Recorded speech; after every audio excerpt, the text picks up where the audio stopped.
Yo, what's up, everybody? I'm sorry, I'm just getting in here. I just found out Mixer.com, I guess, has been bought out by Facebook. So now, Facebook is where people are supposed to be streaming, which is fine. I was streaming to Facebook before through Restream, but to my personal gamer profile, and then I would just share that to the G5 Higher Purpose Gaming page. So now I've got to figure out how to get it to go to their Facebook. I think it's fb.gg. It's like their gamer live page thing. So I was just trying to do that, but it's taking a while. So I think what I'm going to do is just jump into the comic and worry about that another time. Hope everyone's doing good tonight.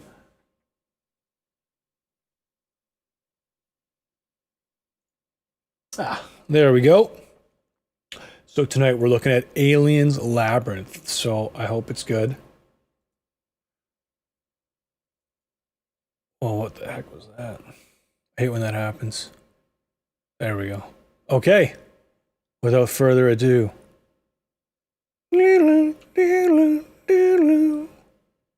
That's the theme music. The original score. Aliens Labyrinth.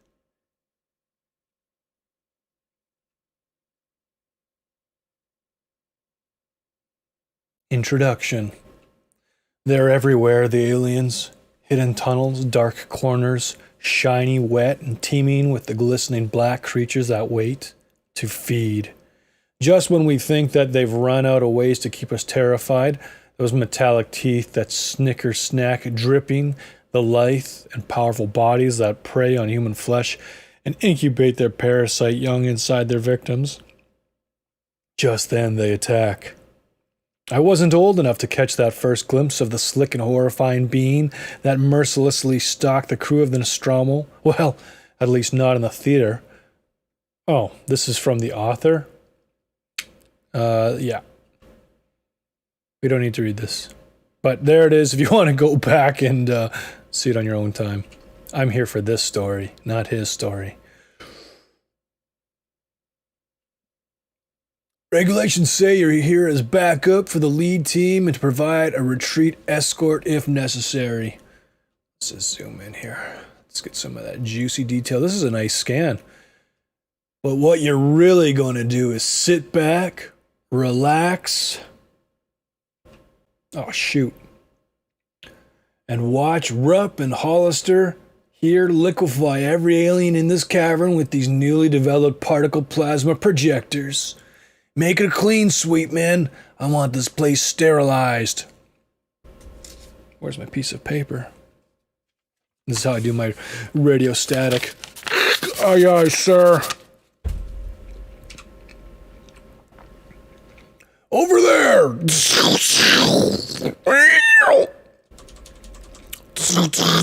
Where are you? Holy Toledo!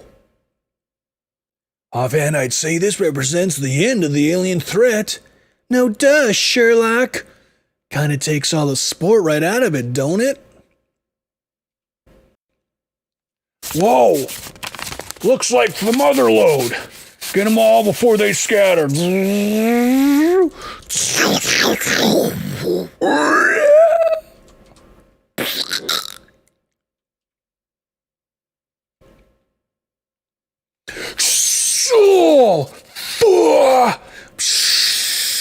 What happened?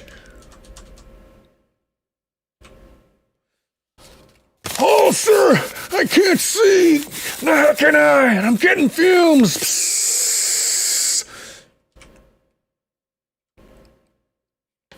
Stuff's getting in. How? These ships are acid proof. No, just acid resistant. This concentration. Help me. I can't breathe. The transport is dissolving. Get this stuff off me. Ah! Crispy, blow the bolts on that escape hatch. I can't. Oh. Yes, sir.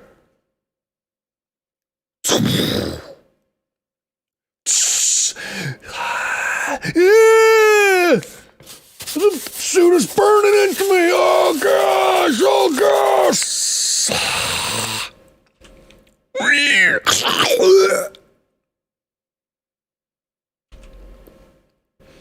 Fight! Fight! Kill them, Colonial Marines! They got Hollister! They got us all, you dumb son of a... Fight! Fight! Mother! I need help!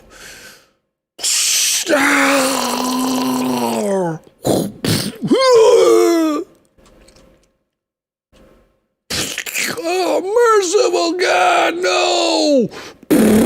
This is hopeless! Keep fighting!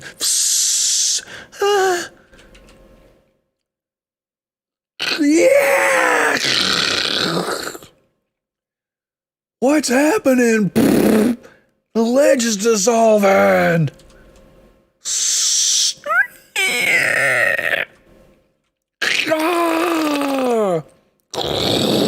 Grab something! Write it down! Stay on top!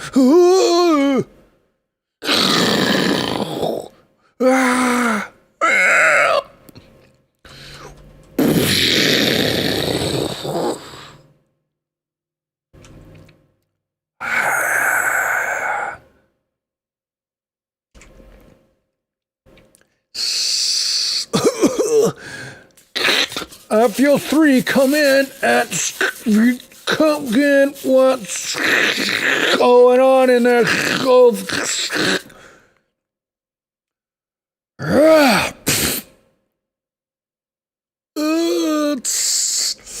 At field 3, what's going on? And come in at field 3, over. We're completely screwed. The car's destroyed. Everyone's dead. There are aliens everywhere. Get us out of here. Grenade, right. Crispy. Do you have a code red? Repeat. Code red, over. Code red. Yeah, I'd say so. Frag. At fuel 3, we may not compromise ship safety in response to code red. Sorry. Can you get out in the open? No, we're completely surrounded. Crispy. Get down.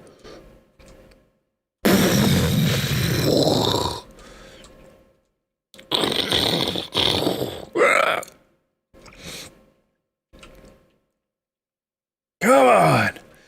Gosh, it's daylight.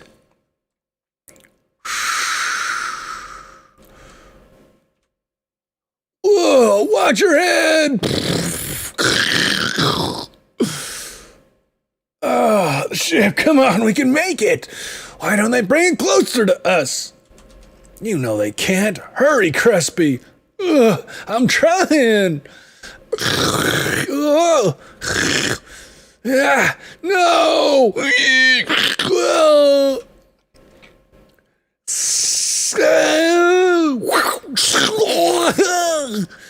God almighty!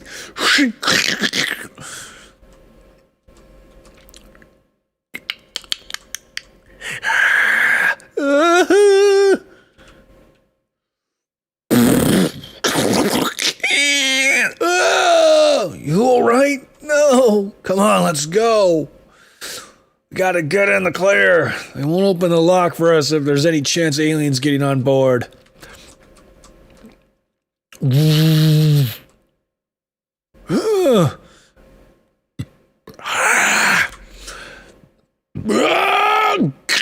Gibbs! No!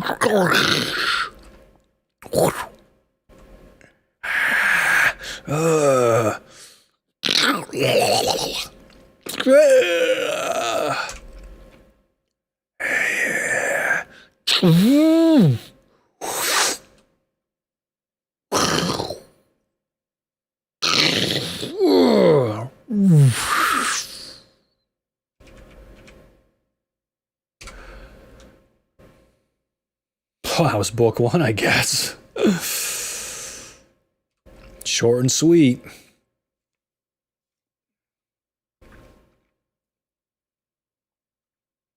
Oh, okay. These are the covers. Cool.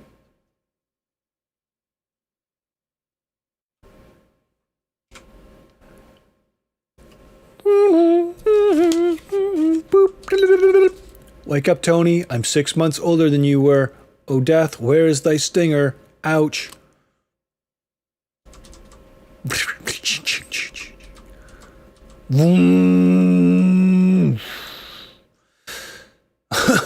Not funny, honey.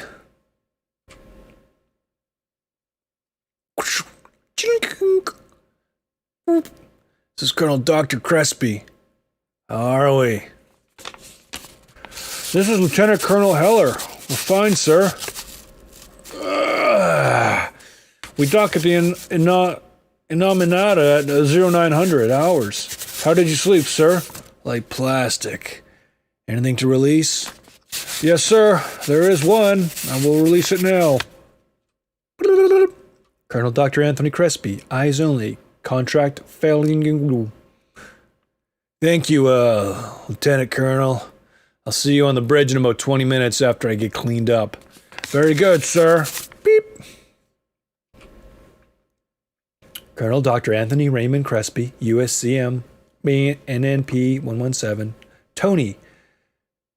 CVL says CO NNJ 8907H gives you full discretion. You are authorized to assume at will by force if necessary. Full emergency command of Innominata for probable cause by NNJ 89087H. Verification site NNP 117. Oh, heck.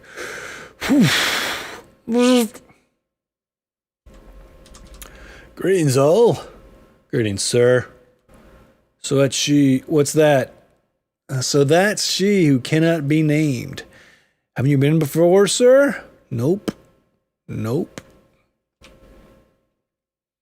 Sir, I know we're not supposed to know what's going on there, but I would wonder if you could debunk some ugly rumors. Ugly rumors? Well, sir, we've heard that crew members there are considered expendable and used in clandestine experiments, and that's enough, Heller. I wouldn't concern myself with rumors. If I were you, a man doesn't want to be known as a gossip. Coffee, sir? No, thank you. See you at landing, men. Yes, sir. Sir? At ease, all. As you were. I don't feel well at all, sir. Shoot.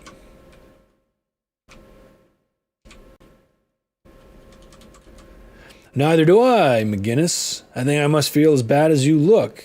Yes, sir, I'm feeling fine now, and I hope you soon will be too. No question, Lieutenant.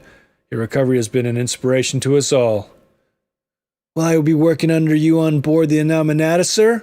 Not likely, McGinnis. Not if your luck holds. I expect to be deeply involved in some excruciatingly banal series tests. Oh, shoot.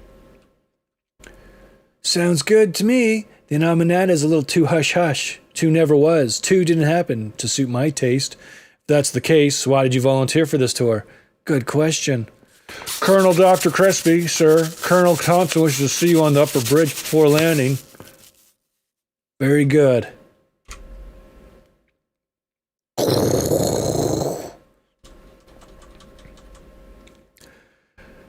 Colonel Dr. Crespi, I'm Admiral Taves. Colonel Dr. Anthony Crespi reporting for duty, sir. At ease until further notice, Crespi. Welcome aboard the Innominata. You must have some very influential friends back home, Crespi. A lot of good men were in line for this post. No influential friends I'm aware of, sir. My experience... No nepotism implied, Crespi. Your record speaks for itself. What I've seen of it, much sub rosa, eh? To a certain extent, sir. Intelligence was never my... Yes, most impressive. A good theoretical analyst is always valuable. Colonel Dr. Church may well find a use for you. Of course, I expect to be working closely with Colonel Dr. Church. Well, nothing is carved in stone. Sir, I hope there hasn't been a misunderstanding. My assignment is to succeed Colonel Dr. Lennox as Colonel Dr. Church's research partner. There's your quarters. A89. There's a briefing card in the player. Get familiar with the floor. Your orderly is on call. Admiral Taves, I'm here to work with Colonel Dr. Church, am I not? That has to be worked out. Why don't you brief yourself and have your orderly show you around? We have a lounge that might surprise you. I would prefer to meet Colonel Dr. Church and get it brought up to speed right away, sir. Crespi, you have at your disposal the biggest research area on this station. You'll have plenty of time to set up and run any operation you want. For now, though, why don't you relax? Perhaps you'll find this a bit blunt, but I found a little boy-girl action takes the edge off a long, cold sleep. Now, up in the lounge, you'll find, to be a bit blunt myself, sir, all I want to do is meet Colonel Dr. Church and get to work. Well, I'm sorry to have to inform you that Church has determined that he doesn't need a new second in command. But don't worry, you'll have every... Sir, I respectfully request that I meet with Colonel Dr. Church immediately. Oh well, request denied. Admirable Taves, I have my assignment, and I intend to perform it. If I must petition superseding authority to do so, I will. Oh my golly, a tough guy. Isn't that fine? Why don't you go relax in your quarters while I go discuss this with Colonel Dr. Church? Colonel Dr. Crespi? Yes? Colonel Dr. Church requests your company in L67, Sector D. Tell him thanks for the lousy buggy ride.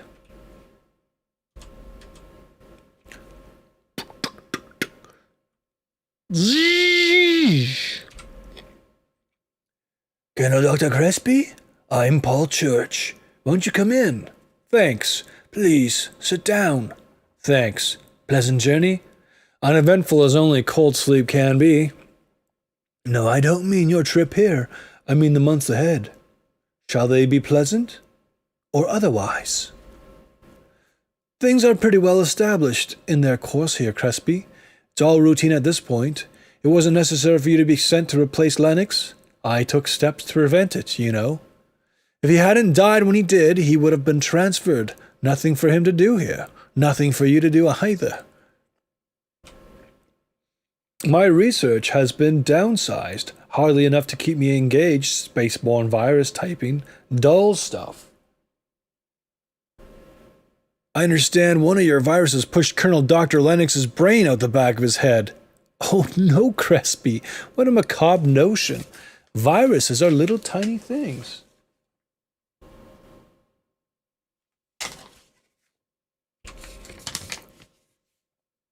Church, my tolerance for baloney is practically nil. If you won't shoot straight with me, you can explain why to a board review. The other boys won't play fair, now you're going to call Dad. I'm disappointed by your lack of resourcefulness. You're out of your league, Crespi. Your superiors have tossed you into the Innominata like cavemen throwing a dog into a pond to fetch their reflections. Well, come on, let's go. I'll show you my setup.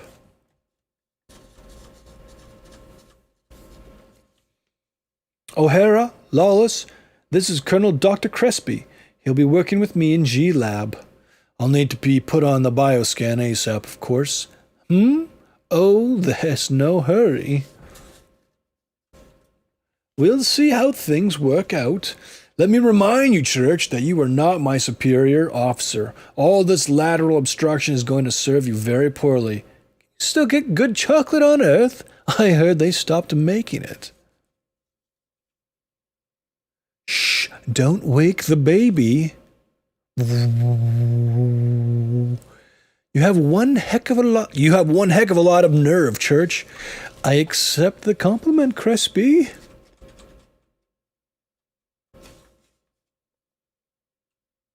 How long do you think you could get away with this? Have you ever had to testify against a personal friend? I couldn't make myself do it. What? Look. Won't you let this spunky little fellow into your... Oh, won't you let this spunky little fellow into your heart? What if it... I can't jump out? Don't worry, Crespi. There's a force field, of course, and the pit is 30 feet deep with no purchase solid acid neutralizing alloy.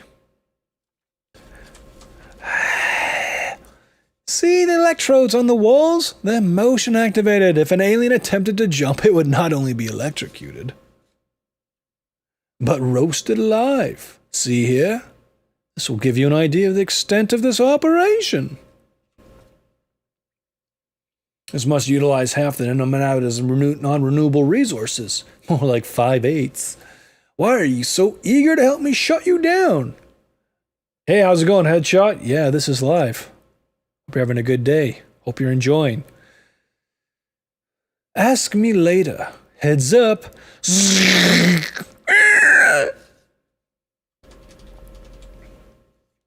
Why'd you do that? It's necessary to administer electric shocks periodically when they're in captivity. Keeps them from going into a dormant state. I have 4 more adult specimens aboard in semi-cryogenic kennels. They don't live long, isolated from their clan like this. I have to get all I can out of them. Thanks, dude, I am. Tell you the truth, well, I wouldn't mind giving that thing a shock or two for Auld Lang Syne myself. I had a run-in with a flock of those monsters once. Right on, that's what I'm going for. You don't say. Yes, 9 years ago on Solano's moon, they attacked my squadron. Killed everyone but me. We knew they were dangerous, of course, but I didn't know how they were. By all means, go ahead and make requests or critiques. I can do what I want. I can do what I can. All I remember is that skin, that stink, flashes of tubes and drool, and those teeth and blood. My captain had his head cored like an apple. Dear me, how awful for you. Say, didn't I read that you survived an encounter as well? Sir, the system was ready. Very good, Hawks. This is Colonel Dr. Crespi. He's here to uncover our illegal operation. How do you do, sir? Illegal operation? I don't understand. That's all right, Hawks. Neither does he. Just step over here, Crespi. That door leads to a maze. Once inside, the creature will be confronted with choices. Let's see if you can second-guess its behavior. Boop.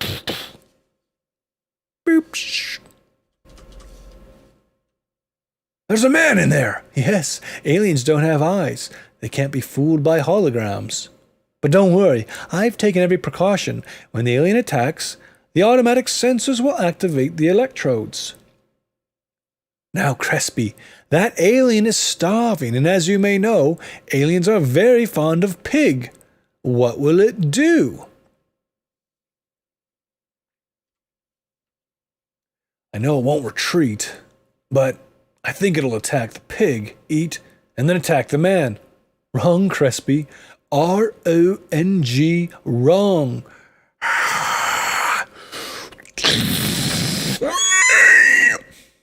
As you saw, it didn't hesitate. It will starve to death before it will neglect an opportunity to attack an enemy. I believe they don't consider themselves as individuals. They fight for their species, not themselves. They cannot be frightened, intimidated, or bribed into not attacking. Pain, fatigue, overwhelming odds, nothing mitigates their aggression. As you can see, it's up and at 'em again. And in a minute, it will have to make another choice.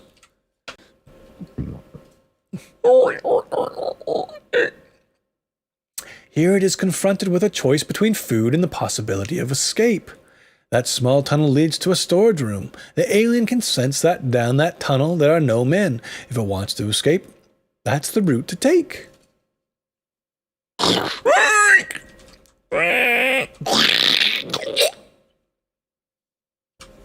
That's just about enough. Can't let it eat too much. If it gorges in its weakened condition, it may die. Well, that's interesting. I'm sure you noticed that it didn't just kill that pig, it practically swam in it. Fearful prey seems to attract aliens and stimulate them to make especially messy kills. I don't think it's a form of play exactly, but they do seem to enjoy it. Care to guess which one it'll attack?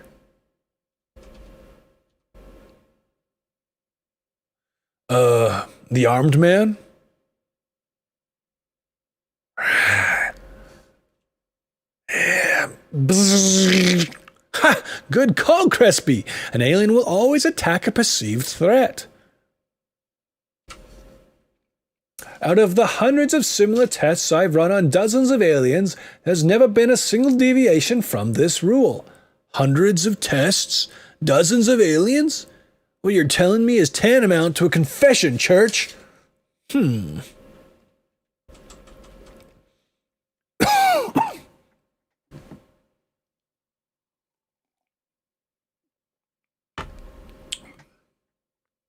But let's overlook that for the time being. You've determined some extremely simple behavior patterns. What is the point of so much repeat experimentation? It's not repetitious. Each time the maze is set up, new sensory equipment is built into it.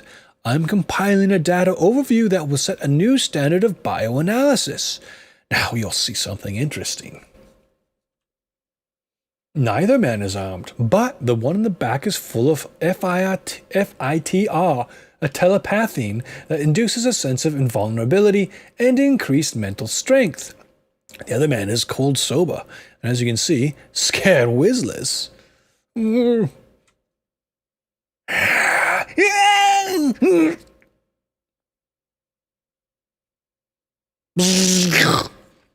Crespi, did you see that? I'm not sure what I saw. The alien started to attack, but then acted as if it changed its mind. Not quite. First it went for the scared man. What caused it to pause was the will of the drugged man. Aliens communicate with each other telepathically. They can sense fear in other animals. My working hypothesis is that they can psychically see the minds of men, but cannot understand them. I suppose that's plausible, but what? You just saw that alien waver during an attack. Have you ever heard of such a thing before? No, you haven't. But that man under the influence of Fitter was willing the alien to stop its attack, and it did. This and previous experiments indicate that a weakened alien can have its actions influenced by a human mind in an exalted state. If what you're saying is true, the implications, if it's true, I'll prove it. This research has just begun. Synthetic E-waves, aliens reduced to fawning puppies at the touch of a pad. Entire hives turn to petting zoos. A bit too esoteric for traditional venues of research, eh?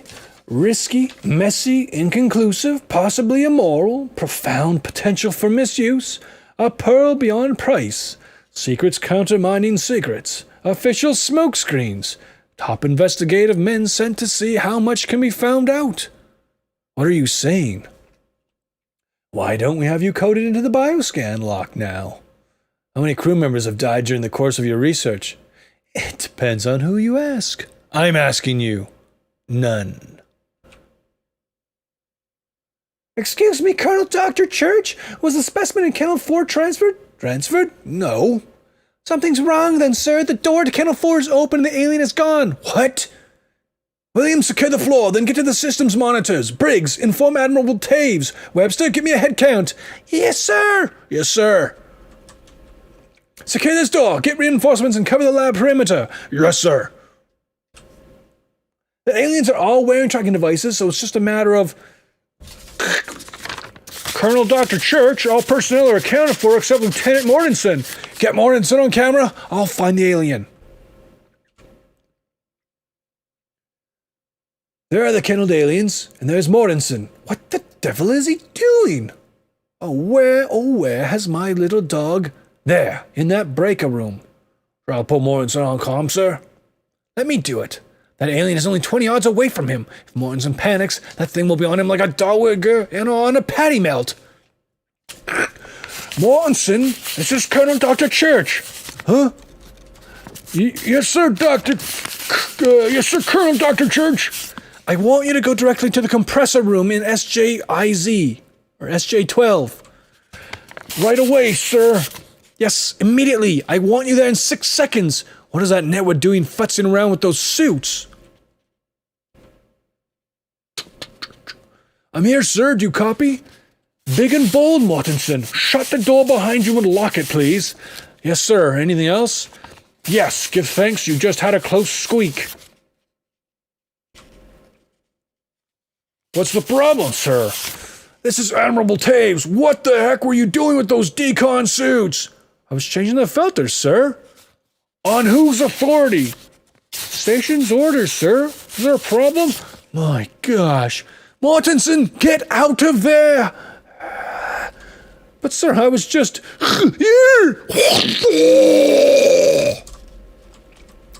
Hawkins, You and Stockdale suit up and subdue that creature. Yes, sir. What was that man doing down there in the first place? Station's orders my ass. Sir, if I may respectfully submit, whatever he was doing there is now a matter of secondary importance. Church, I expect the results of a comprehensive investigation in my hands in 10 hours. Yes, sir. Blackman, you and, who are you? Sharon McGinnis, TFC, sir. McGinnis, Blackman, you and McGinnis confirm that the alien has been reconfined, and then I want you to cordon off sectors SJ and begin a surface analysis. Williams, clean and close the lab. I want live guards at the kennel. Yes, sir. Crespi, I'll meet you in the lab in 12 hours. Certainly, I'll be in my quarters.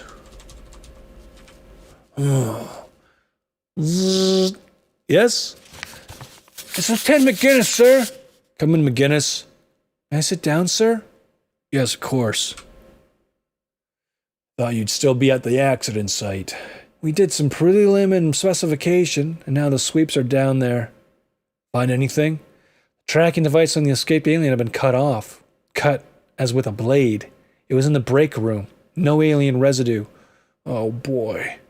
In the generator room, we found a substance smeared on the pipes where the alien was hiding. It smelled like pheromone. I don't think I want to hear this.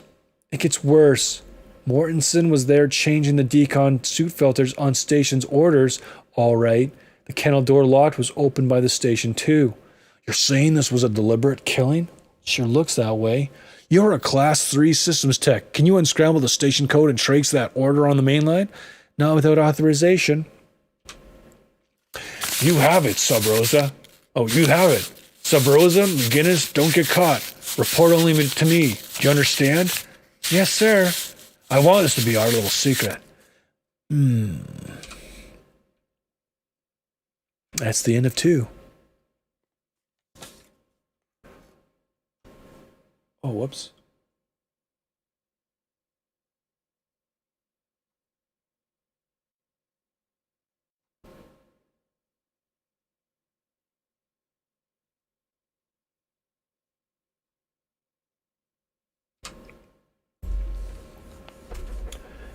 I can't say I knew Mortensen well, or that I really wanted to. I think most anyone would agree that we were very unlike one another.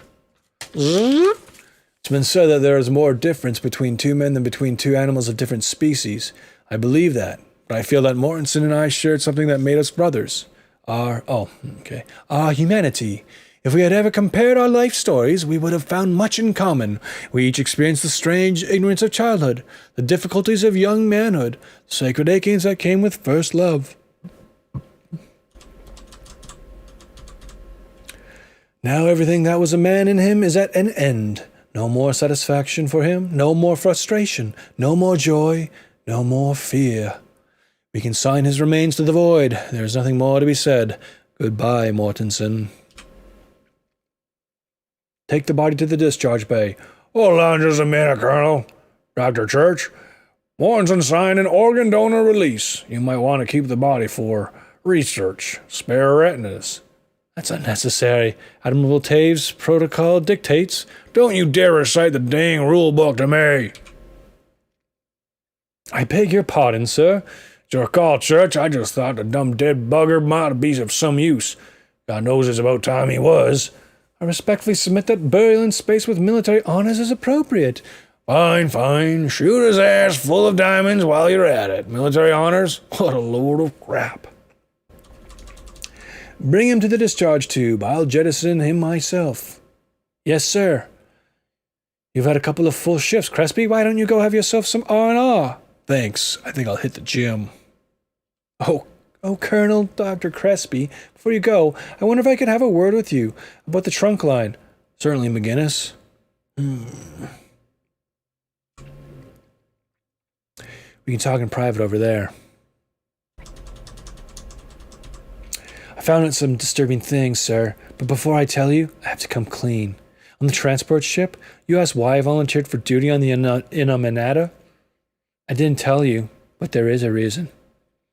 The man you were sent here to replace, David Lennox, was my fiancé. I guess you could say he had been Church's research partner for 6 years when we met.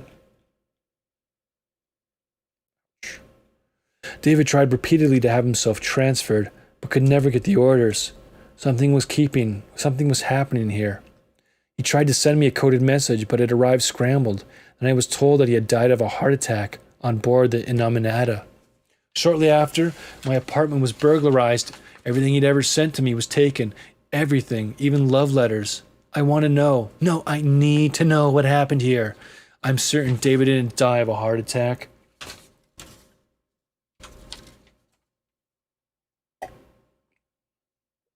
Lennox was stupid to send you coded information, and you're supremely stupid to be here on your own little fact-finding mission. I've done a little fact-finding for you, don't forget. Are you interested in what I've found out? Easy now. Go on. Well, first of all, I couldn't trace the station order that released the alien that killed Mortensen. There's a coded master record, of course. I'm trying to crack it, but I don't know if I can. It's real dirty. Second, I found that all the crew member medical records have been altered. No telling why till I bust that code. You have a number for crew member fatalities? Hold on to your hat. 34 deaths in the last 3 years. Impossible! Don't I just wish? 11 deaths a year? And only one shuttle here and back per year? It doesn't add up. Where are replacements coming from? Perhaps they're coming in on 3 unscheduled shuttles that have been arriving here each year for the past 5 years. What? It's all on the station main line. Whatever's going on here is support from high up. I can't believe it! Son of a prick! You want me to continue in my supremely stupid way to try to get into the coded master record, sir? I apologize for that. Yes, by all means, continue. Thank you, sir. I don't need to tell you to be damn careful when you're digging into the station system, but if you're caught, I'll back you. That's good to know. Oh! Mortensen. Don't get caught, McGinnis. Central, this is Crespi. I'll be in the gym for the next 2 hours. Very good, sir. Each plant produces per Pelopsian year a single fruit up to 8 meters in diameter. The flesh of this fruit yields a bright yellow oil which...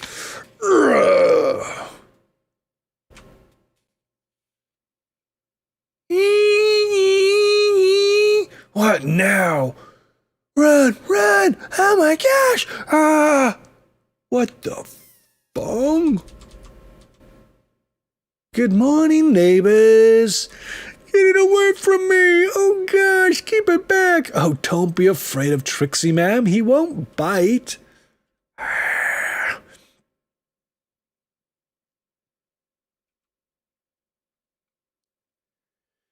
Shame on you for scaring that nice lady, Trixie. Bad doggy. Come along, Taffy. Don't stop at every hydrant. Church, what in the holy heck are you doing? Just taking little Toodles for a walk. A walk? I shall arrest you on the spot. Arrest me? What for? What for? How about improper handling of contraband life forms, reckless endangerment, felony jeopardization, bioterrorism, conduct unbecoming to an officer, and criminal insanity? You mean no one appreciated my demonstration? I was merely trying to make a point. What in the name of Buddha could that be? That I have these creatures under my complete control. They offer no threat. Tell that to Mortensen. Mortensen was a fool who got himself killed by being where he had no business being. Blackman, prepare the holding cell. Yes, sir. What happened? I think Colonel Dr. Church is a few bras short of a trousseau. Huh? I'm going back to my quarters, McGinnis. We'll talk later. Colonel Dr. Crespi? What? Church? Yes, it's Church. Sorry to disturb you. But the alien is dying. I thought you might want to be on hand. Oh, yes, I would. I'll be right there. He's inside, sir. Right. What is it dying of? Who knows? Too long away from the hive? Too long away from the queen? Old age? Discouragement? In captivity, they just die, as I told you. They just die.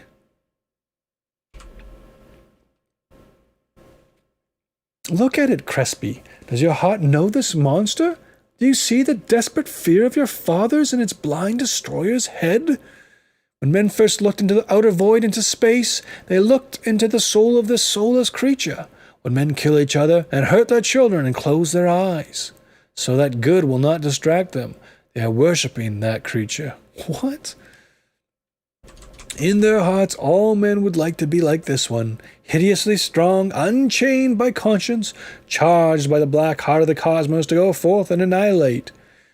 Goodbye, you dark thing. It's a flatliner, sir. Thank you, Stockdale. Have the body brought to B-Lab, please. Now what? Now comes the dissection. Its body acids have been drained and replaced with neutralizing agent. Still, we never know what we might run into. A little pocket of hot juice, a spurting gland. I hope this protective gear isn't too cumbersome, Crespi. On the contrary, it's amazingly unconfining. Your own design? Yes, the well-known mother of invention was my muse. Stockdale, hand me the Brett saw, please. Yes, sir. Have you seen inside one of these, Crespi? Only freshly blasted. How very gung-ho of you. This organ is what interests me most. What is it? The surface is lined with compound cells of fullerite-encased holorentium.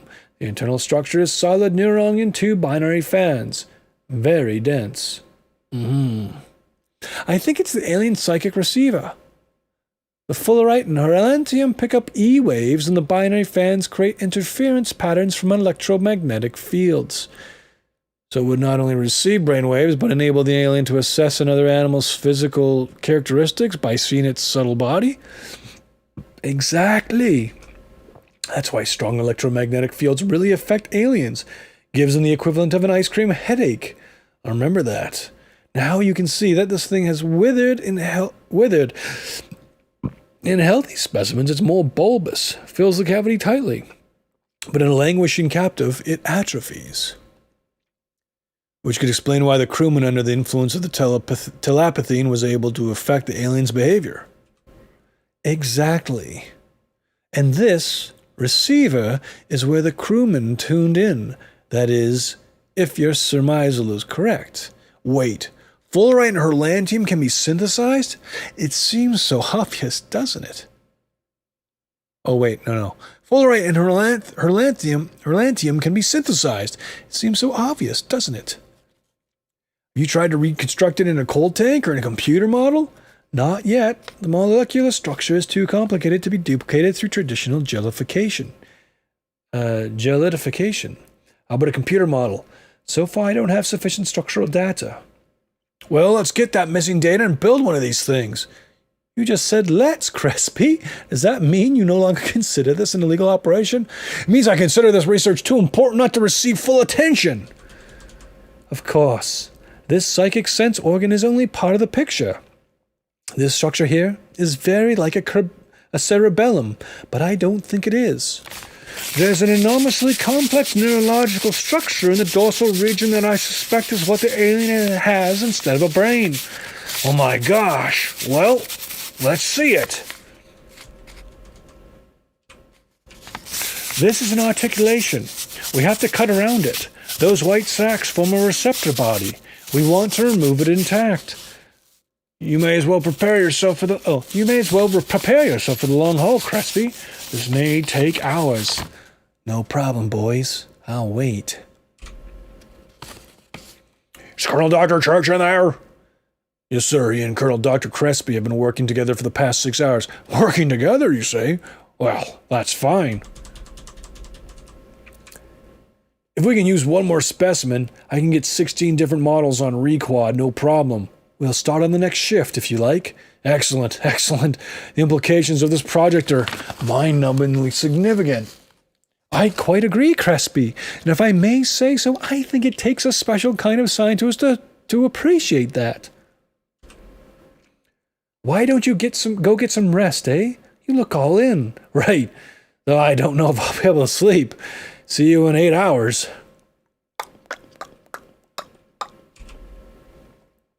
Colonel Dr. Crespi, I need to speak with you. I found out something important about Church. So have I, McGinnis.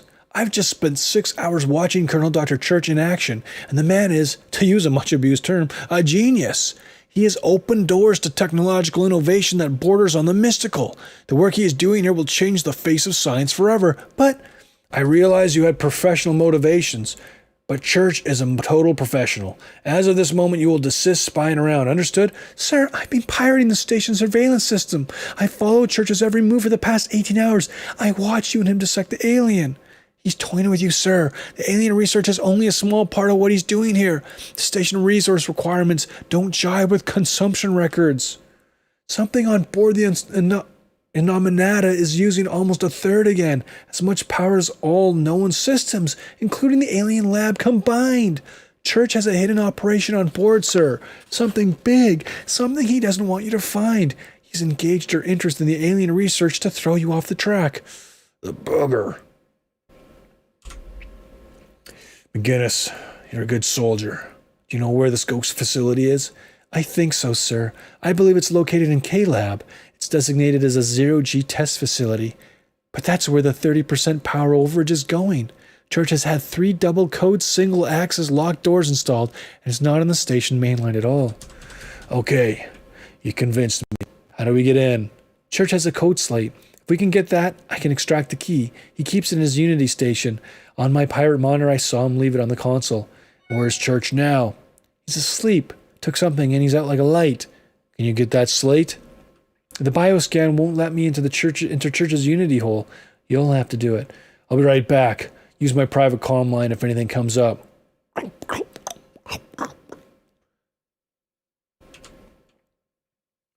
New.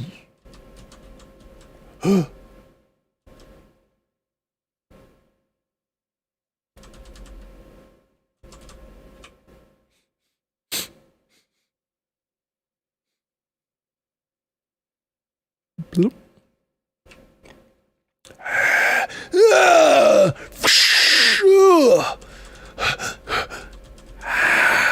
Yeah. Wow.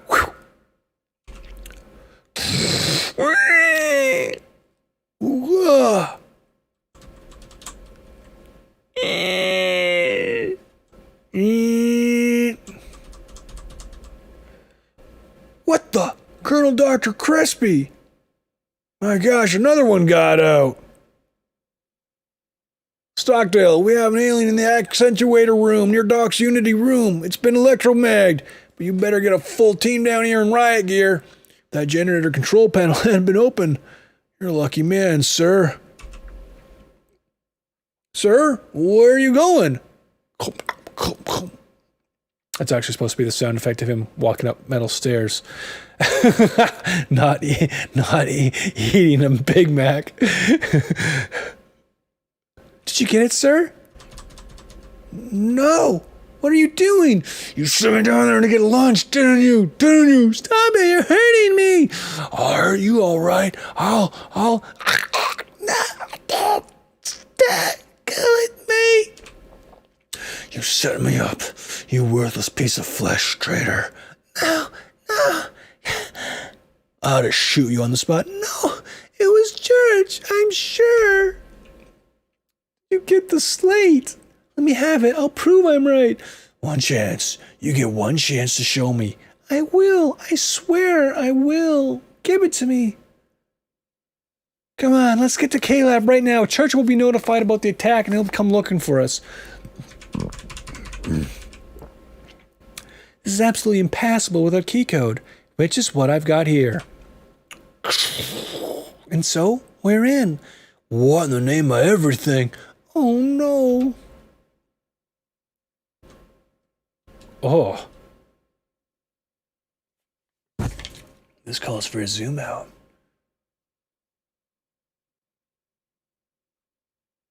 No.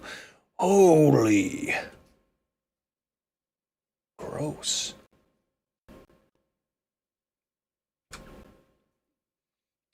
I never imagined. I didn't know a man could. What the devil has he? Dear God, it's Mortensen. He wasn't jettisoned at all.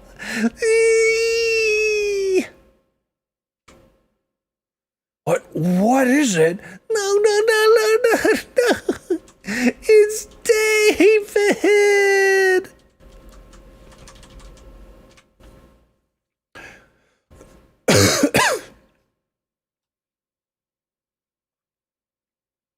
Good golly. Lennox, they even put his name tag on there.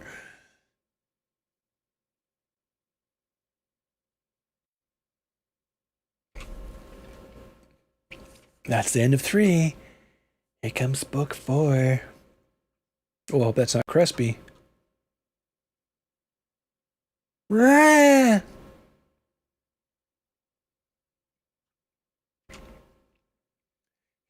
He's alive! Oh, David, look at what he's done to you! Oh, your poor eyes! You can't! How could he? For what it's worth, he's feeling no pain. Quite the contrary. I'll kill you! No, you won't! And I will, you sack of... Let her go and get down on the floor. Tell her to behave, Crispy. Let her go and get down on the damn floor. Don't presume to give me orders, Crispy. Get on the floor now. It's an interesting weapon. Get down. Now you see it for a moment. Now? Pretty little toy. Well made, too. Koreapanese, isn't it? You're a synth. No, not a synth. Aside from several implants, I'm quite human. You found what you were looking for, didn't you? Only you don't know what it is you found.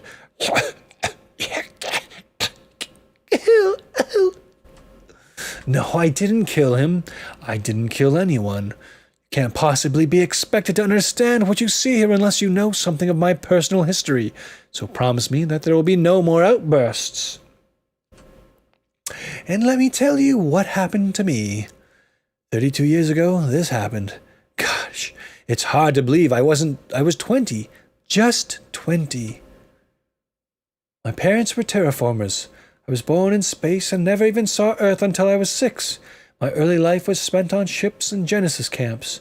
Our ship was the Incunabilium.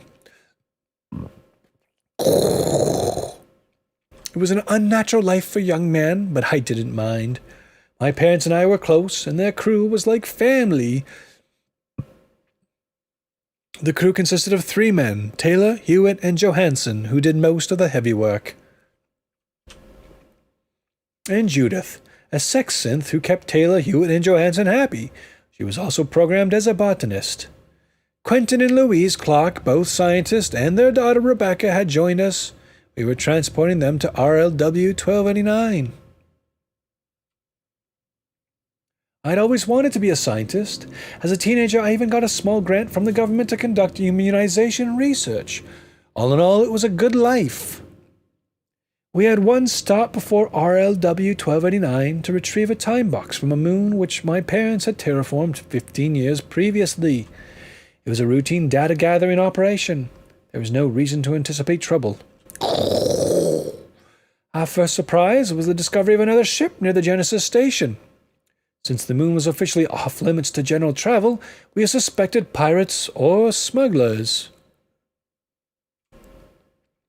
But we didn't find anyone. So we retrieved the time box and would have left shortly afterwards. Except for our second surprise. Aliens. We'd heard about them, of course. We knew that we couldn't fight them with our little weapons. We knew what to expect. Brutal, bloody, terrifying death. Unfortunately, this did not occur. They brought us to their hive. It was so overgrown with vegetation that we hadn't been able to see it when we'd landed.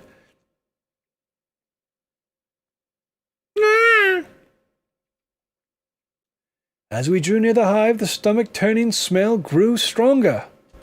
But once inside, it was intolerable. It was beyond stench. It was beyond foul. It was an incomprehensibly loathsome miasma that raped one's soul through the lungs.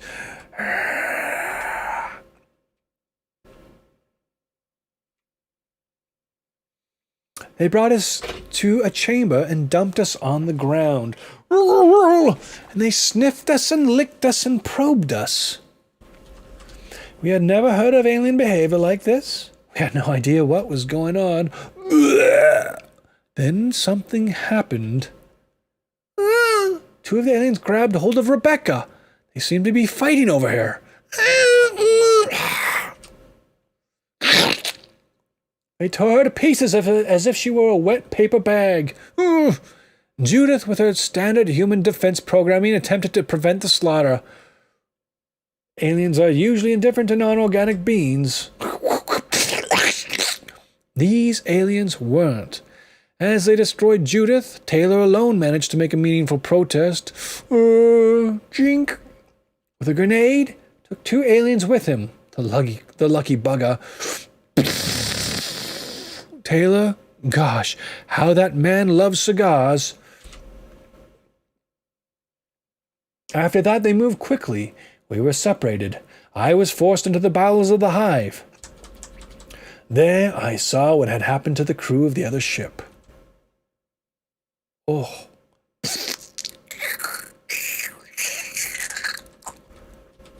Bloated, mutilated bodies hung everywhere. I think some of them were still breathing.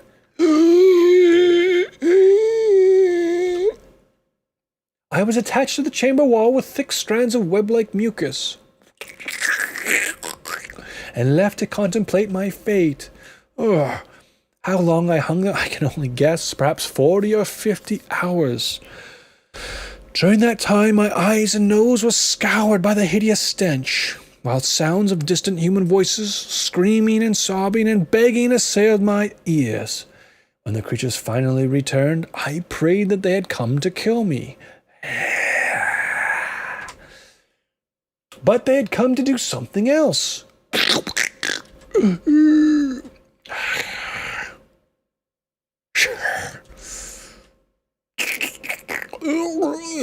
They had come to feed me. Oh, man. The feeding was interrupted by a hideous scream. Even one of the aliens seemed to shudder as the scream became louder and closer. It was Quentin Clark. What they'd done to him, I didn't want to imagine. He was completely out of his mind. He didn't stop screaming when they pushed him to a pool of green and gray slime which swarmed with tiny tadpole-like creatures. He continued to scream as they glued his head to the wall.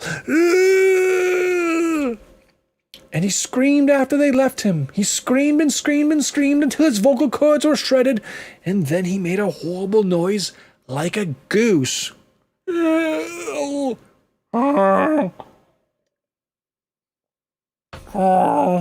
Hour after hour after hour. I survived because I had no alternative. I tried to swallow my tongue, but finally gave that up. Ultimately, my mind retreated into itself, and I lived in a realm of pure delusion. I was so immersed in this delusional realm that I barely noticed when they removed me from the wall. It never entered my mind to resist or fight. All I could do was long for death and wait to see what they were going to do. As I was carried out, I glimpsed Quentin Clark's form in the pool. He had begun to swell up. He'd stopped screaming. As we passed a chamber, something inside caught their attention. They abruptly changed direction and went in, dragging me with them. I heard the sounds of this new place as we entered. Sobbing, sucking, slurking noises. Soft, wet meat noises. Something clicked. My mind began to function again. I was suddenly rational, and I realized where I was. They'd brought me to their breeding pens.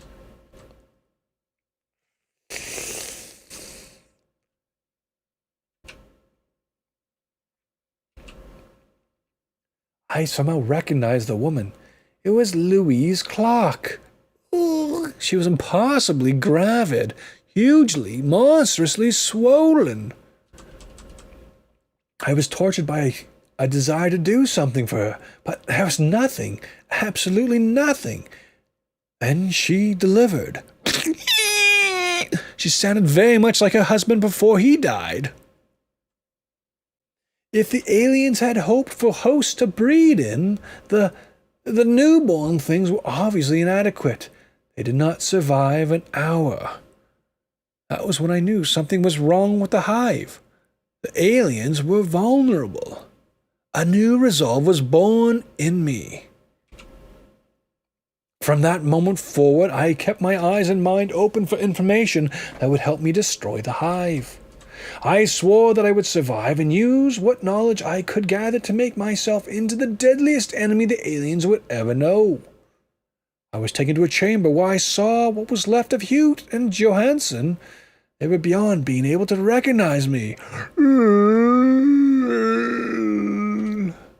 I was led to that stinking pool.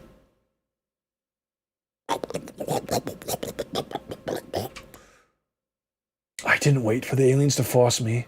With a supreme effort of will, I put my face into the pool and made a show of drinking eagerly. I hoped that if I complied, I'd be spared of the treatment that had made inhuman things of my crewmates.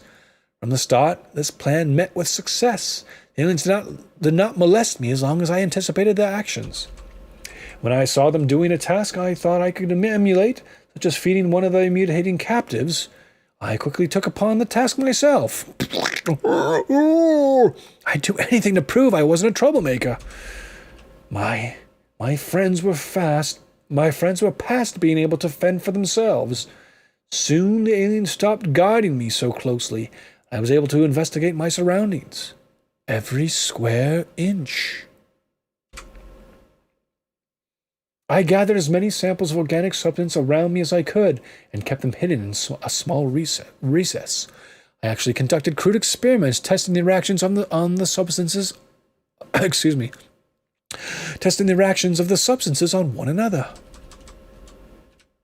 The leech-like things secreted a solvent like colloid, which the aliens were cultivating evidently as a sort of medicine. I observed that a ubiquitous black mold produced toxins that were destroying the aliens. I had the key to their survival in my hand. I immediately put my findings to use, using the toxic mold to destroy the aliens' living medicine factories. It was amazing how well it worked. I made use of every chance I had to conduct this biological sabotage. It almost seemed wrong destroying things which I once would have loved to study in depth. But I did the best I could. At that point, all I wanted was proper lab equipment. I used my crewmates' skulls for dishes, ligaments for strings, arteries for tubing, and skin for forming vessels. Thoughts of escape became secondary to the results of my experiments, which only grew in range and complexity. I had been reared to believe that aliens were all but indomitable and almost impossible to kill, that they invariably destroyed any other life form they came across, that they were beyond human comprehension. Yet here I was, surviving among them, surreptitiously poisoning them, fooling them, learning their secrets. True, they were not normal, healthy aliens, but they had been brought low by nothing more than a common mold. They were vulnerable, analyzable, conquerable. I had more knowledge about them than anyone else alive, and I could bring about their extinction in the universe. I was so obsessed, I'd long stopped wondering how it would all end. I was taken to a place where a large sloping cradle had been built up out of alien secretions. Inside it, I could see a human figure. The figure in the cradle was my mother. She must have fought them with everything she had. Her arms and legs had been bitten or torn off, and she was covered with lacerations. The remnants of my soul burned like a million suns. My sanity curdled, and I quivered and prepared to depart forever as I realized what they wanted. They wanted us to mate. Gross. I did the only thing I could for her. I killed her. With my hands. Then the aliens grabbed hold of me, and everything went black. When I awoke, I was again secured to the wall. The aliens gave their best shot. They brought an egg. Well, they tried anyway. The sickness had affected even the eggs. They had to help the facehugger onto my face. Still, it was stronger than I. It forced my lips and jaws apart and shoved its probe down my trachea and into my chest. But how did you survive? Who says I did? What?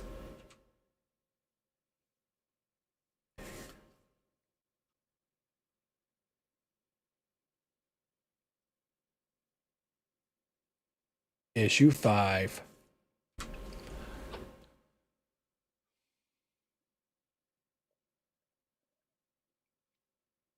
I thought I had at last been killed, but that merciful oblivion ended and I awoke. As I pulled myself free from the wall, I could feel the heavy parasitic load cradled in my chest. The smell of death was everywhere. The aliens, the crew. I didn't look for my father. I didn't want to see what they'd done to him. I wanted nothing more than to die, but not inside the hive.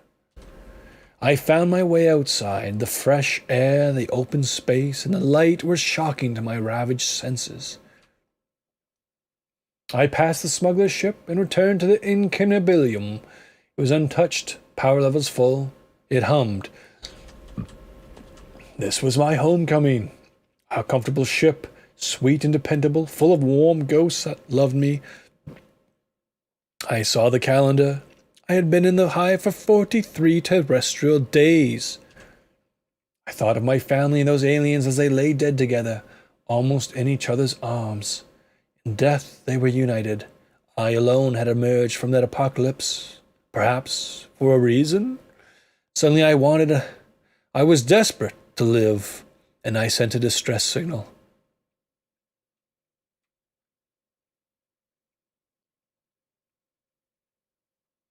It took me 4 hours to cleanse my body. I patched my wounds and used the ultrasound to examine the alien larva in my chest. It was dead and rotting. Its immediate removal was imperative.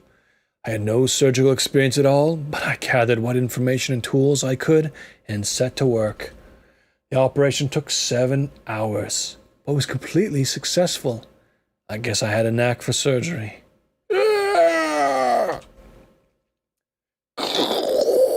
The rescue party arrived a month later. I met them on my own 2 feet, but I was an atrophied mess. I was debriefed at length. It turned out that the smugglers' aspiring bug farmers were responsible for the hive. The company considered my experience most valuable. As compensation for my ordeal in the service of the government, I was granted a full biomechanical makeover. I've been studying aliens ever since. There are no laws that govern my research aboard this station. My work is blasphemous, abominable, illegal.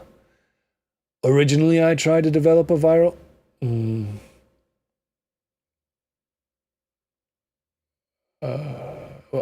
bomb to eliminate aliens forever. My experiments yielded unexpected, miraculous results. You've heard rumors, no doubt. Numerous metabiotics, self-replicating brain tissue, acquired infrasensory abilities, the so-called time serum. The time serum? Your work? Yes, Crespi. The results will benefit. Results? You killed these men for science? I've killed no one. I appropriated the bodies of soldiers who died in the line of duty. But really, McGinnis, you already knew the truth. I had no idea you... Oh, please stop. You're not the only one handy with spy cameras. You showed Crespi a doctored photo and convinced him that you and David Lennox were engaged. What? David was a body donor. He believed in me. You never even knew him. I should know. You, David and I were lovers. No! Yes. Gross. He's lying, Crespi. Don't listen to him. See here, Crespi. Mortensen was a spy for Grant Corporation. Admiral Thaves pegged Mortensen. We put him on the ship's orders to keep him under constant surveillance. McGinnis was his partner. It's a lie. That'll be for a tribunal to decide. Now, Crespi, if you'll be so kind as to arrest this woman. Crespi, please. He'll kill me. Oh, shoot. I'm sorry, McGinnis, but You monsters! McGinnis!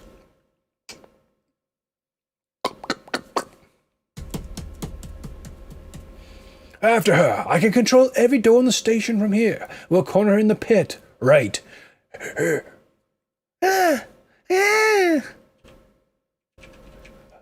it up, McGinnis. Stupid. He's got us. You really should have listened to her, Crespi. Church, what the devil are you? Oh, please, you flatter yourself by being surprised at how easily you've been deceived. You are the slave of sweetness and light. And what are they? Prosthetic abstractions conceived by embryonic minds, unable to cope with the truth. Where does good exist? In your empty skull.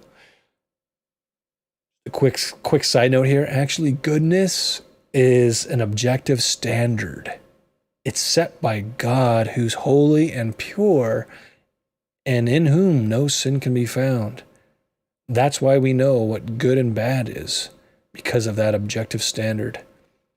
So when people complain that God allows bad things to happen, and they're atheists because of it, well, then they have no reason to have a standard of what good and bad is, because then everything's subjective. So why bother complaining? Anyways, back to the comic. You can be bought with a cookie. Fooled with 3 words. Gosh, if you only knew how I see you. Humans. But you're Do you shut up, Crespi? Must you always believe in appearances? I didn't survive the hive. I am the hive. When I look the cosmos in the eye, it blinks. And you, the good soldier, so proud of your brains and courage. Tin Hut, you're nothing but a fatuous rah-rah boy. I cannot hate you enough, but there's hope for you yet. You have the honor of contributing to my research. Although you won't be in any condition to appreciate it, you will have assisted in the creation of an evolutionary bridge to the true crown of creation. The pink poetry of man will be subsumed by the blank genius of the alien, and the result will be the original and final creature.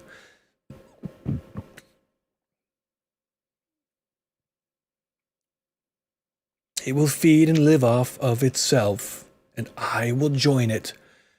There were moments when I thought you were on the verge of beginning to understand. So I'm giving you a chance to see the truth before you die. Go through the door. Both of you.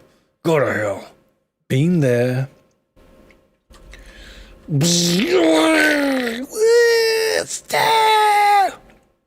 Where's your sense of sport? Make it through the labyrinth and I might even let you live. You all right? No. Come on, let's go. Watch your first step.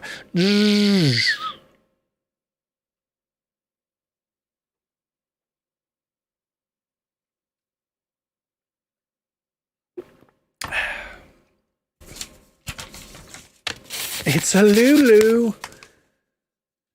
No, I'm really sorry, McGinnis. Begging your pardon, sir, but it's a little late for that. Move along, children, or I'll fry you where you stand. The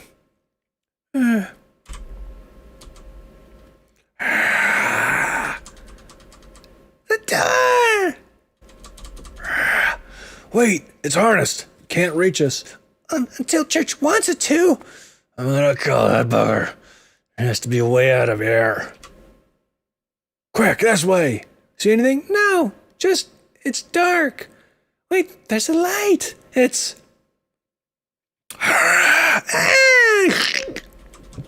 Sharon! Go back, go back!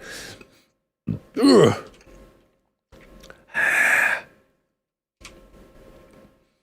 It's loose. Why don't they get over with? There's something wrong with them. Church's experiments have weakened them. Which means we might have a chance. The door, move it.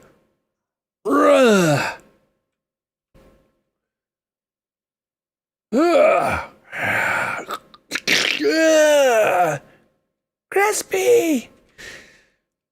Oh my gosh, Crispy, you're really hurt. I'm fine. I'm gonna get us out of here. Church wanted to show us, but I'll show.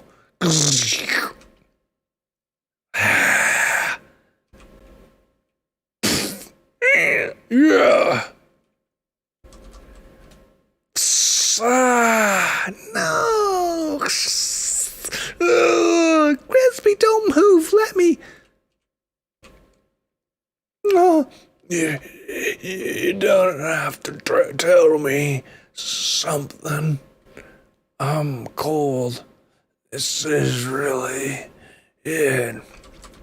Oh gosh, Crispy, I can't do anything for you. Yes, you can. Don't let them. Don't let him. Please. Kill me. No, I can't. Don't make me. And kill Church. Please. Sharon. Please. Please. Please. Oof.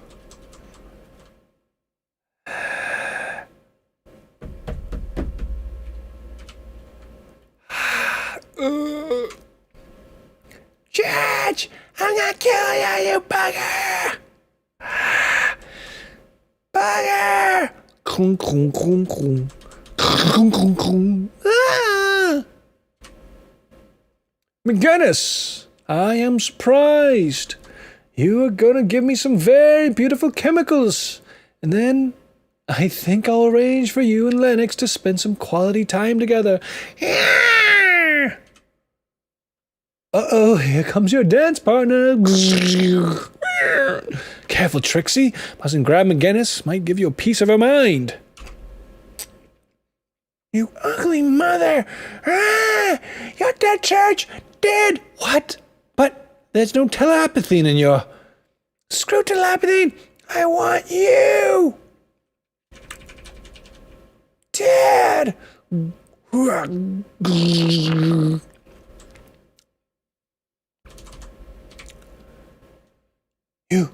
You broke the force field. You really are upset, aren't you? Oh wait, no. The bed, I think. Ding!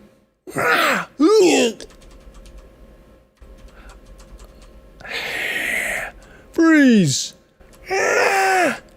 No! I don't understand. I thought he was like had all these synthetic implants which made him fast and strong. How did that just happen? I said freeze! Dr. Church, get away from it! I can't get a clean shot! Hello, Trixie? Miss me?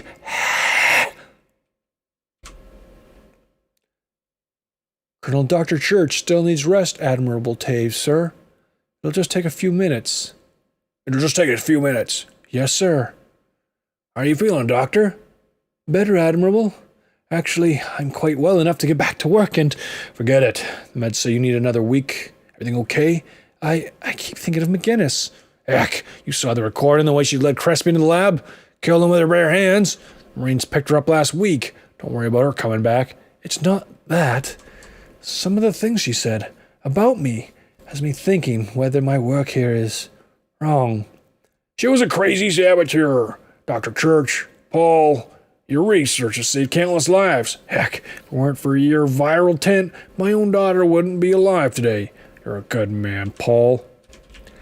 Think we got Crispy. I'm sorry about Crispy. You two seem to hit it off. I'll see you tomorrow.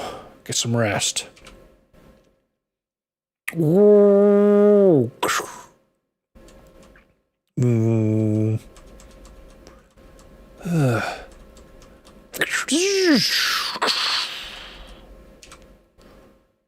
I I hope you know, Tony. None of this is personal. Oh gosh.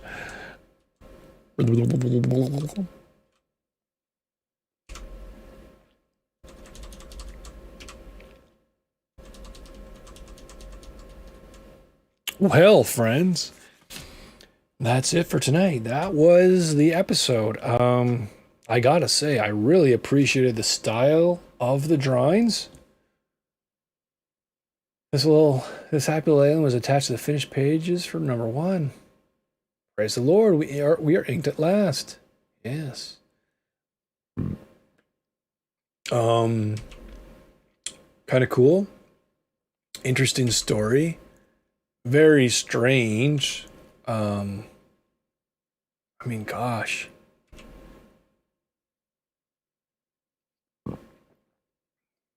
I don't know. I mean, yeah, it was just kind of bizarre. Ooh, part 2, The Sandman. What the?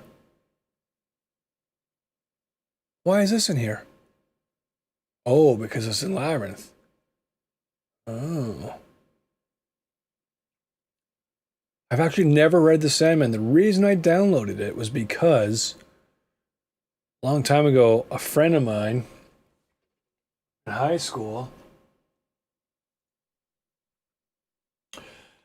he'd bought this comic, and in it was this freaky supernatural dude in like a blue tuxedo with a blue top hat, and he had in his hands these long razor blades, and it was like someone was caught in a nightmare. And for some reason, I thought it was the Sandman Chronicles. So while I was downloading all these comics, I decided to download all the Sandman comics I could to try and find that comic. And I don't know if I did. But yeah, guys, that's it for tonight. I was gonna play some Aliens Colonial Marines, but it's kind of late, so I don't think I'm going to now. Yeah, tell me what you thought of that. I thought it was pretty cool. Let's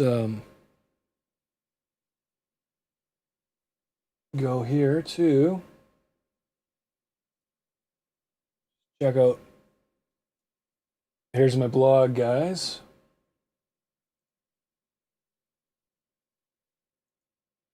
Where you can read the reviews of all the latest comics I've read and anything else, games I've played through. I actually recently listed out all the movies I've played and movies I've watched and rated in the last several years. I put up my list of video games I have, so if people want to recommend a game for me to play.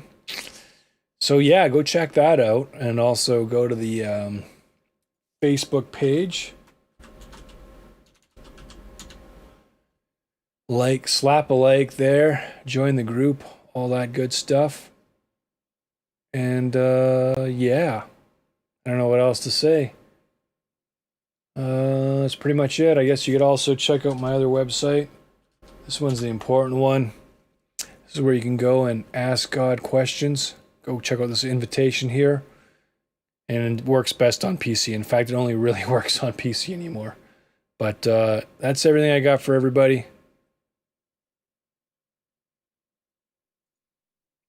God bless you all. Yeah, I'd say that was a 3 out of 5 star comic series. Artwork was cool, interesting story, kind of weird. You know, it'd be nice if they were just like, I don't know. I mean, what do you really do? You know, you look at the Alien series of movies. Alien was really interesting. And then they tried to develop on that with Alien 3 in terms of just trying to get the queen or whatever. And then hinting a little bit um, at the organics of the alien, how how a queen comes to be, um, how the xenomorph changes drastically depending on what host it's in. So, which is why it looked the dog runner or whatever was so much different because it came out of a dog. Um, Apparently in the comic, like a facehugger lays two eggs or something, which is just kind of dumb sounding. Um, and then Alien Four were just way weirder, like dumb weird with the experiments and everything with Ripley to use. They get like a sample of her DNA or something, and because I guess she's had the alien in her, changing her, altering her DNA when she gets cloned, she comes out being part alien, and from that somehow they're able to make a queen, because of the queen DNA in her. I guess, yeah, that I guess that kind of makes sense now, but very poorly executed in that movie. I didn't want to watch that goofy motley crew of criminals run around, um, in just like weird, humorous kinds of ways. I wanted like gritty realism, like Aliens, or Alien, even Alien 3. Alien 4 was awful, so bad. It looked so cool, like in terms of color palette and stuff, but just so badly done. And then you get and you get Prometheus, and then Alien Covenant. Again, just really story driven, deep, but weird and not terribly enjoyable. Um, so yeah, I mean, guess that can you really just make sequel after sequel, which is just like Aliens, Colonial Marines? Yes, not really, but that's what's interesting. And yeah, yeah. Um, so interesting comic, albeit weird. I really did not understand how the human woman who had been lifted 7 feet in the air, 8 feet in the air by him, was now able to jump out of the pit and bash his skull into a railing. That was strange. Um, I don't know what else to say. I guess that's it. I guess, yeah. If it was a little more enthralling, maybe I would have given it a higher score, but 3 out of 5 is what it is.